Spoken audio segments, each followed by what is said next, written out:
जिन Japan में रहती थी और क्लिनिकल साइकोलॉजी में रिसर्च कर रही थी। एक दिन उसे फॉरेस्ट के बारे में पता चला। जिन इस फॉरेस्ट पर अपना रिसर्च पेपर लिखना चाहती थी, इसलिए उसने फॉरेस्ट जाकर वहां की पड़ताल करने का मन बना लिया। वो जानना चाहती थी कि आखिर ऐसे कौन से फैक्टर हैं जो इतने सारे लोगों ने के लिए उसी जगह को चुना। साथ ही साथ वो जंगल के बारे में लोगों के मन में बैठी पैरानॉर्मल एक्टिविटीज वाली बात भी निकालना चाहती थी। उसी रात जिन ने अपना सामान बांधा और जापान के माउंट फूजी की तलहटी में बसे गहरे जंगल की तरफ निकल पड़ी। जिन के साथ उसका असिस्टेंट चैन भी था। लंबा सफर तय करके वो दोनों शाम के तकरीबन 7:30 बजे जंगल में पहुंच गए थे। मैम, मुझे लगता है हमें ज्यादा अंदर तक नहीं जाना चाहिए। आज रात को हम यही जंगल के बाहर ही अपना टेंट लगा लेते हैं।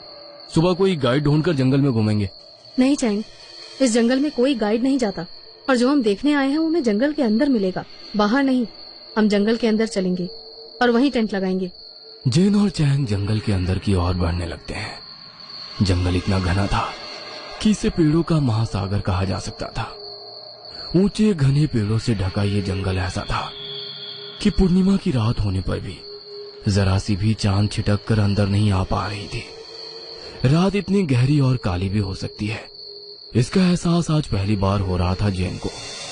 इस घने जंगल में कहीं रास्ता भटक कर वो दोनों खो ना जाए, इसलिए जैन अपने साथ कई सारे डिवाइस जैसे मोबाइल, कैमरा, वॉइस रिकॉर्डर और मैग्नेटिक कंपास भी लेकर आई थी।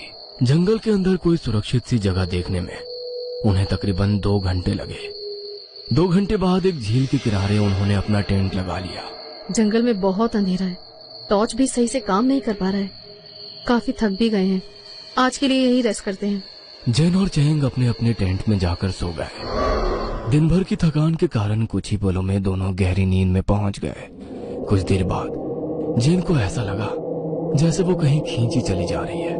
कोई शक्ति उसे सम्मोहित कर अपनी ओर खींच रही हो मानो। अंधेरे रास्ते पर अपनी पलकों को बिना झपकाए वो आगे बढ़ती जा रही थी।